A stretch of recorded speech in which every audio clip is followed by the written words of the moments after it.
Dans cette vidéo, nous allons découvrir le son A à travers les 6 jeux de Max et Tom. Dans l'exercice 1, il faut observer les petites images affichées, prononcer leur nom à voix haute, arbre, et si on entend le son A, les déplacer vers le paysage. Ensuite, pour valider, tu cliques sur le petit garçon. Cet exercice permet aux enfants d'identifier le son A dans les mots.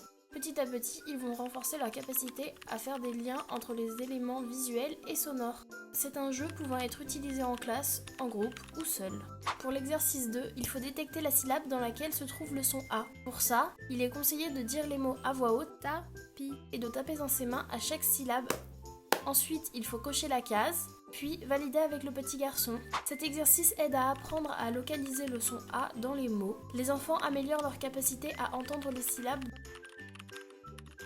Pour l'exercice 3, il faut attraper les A qui se déplacent sur l'écran. On observe, puis on les attrape avec la souris. Il y en a 2 par niveau, il faut en attraper 10 pour gagner. Cet exercice aide les enfants à reconnaître visuellement la lettre A. Elles sont de taille et de police d'écriture différentes.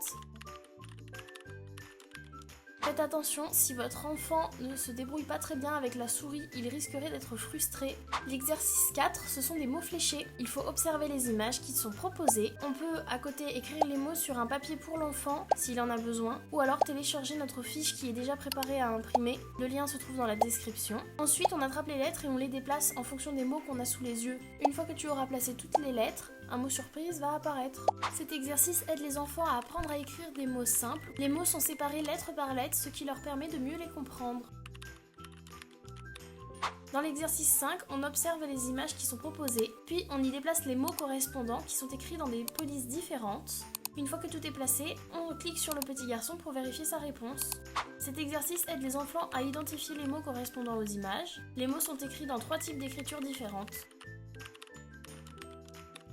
Dans l'exercice 6, il faut cocher des cases. Il y a un énoncé qu'il faut lire, puis on observe et on coche la case correspondante.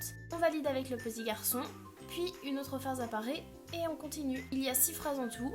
Cet exercice permet aux enfants de devenir autonomes dans la lecture. Ils sont encouragés à prononcer à voix haute les mots et ensuite les phrases. C'est un jeu qui peut être utilisé en classe, en groupe ou seul.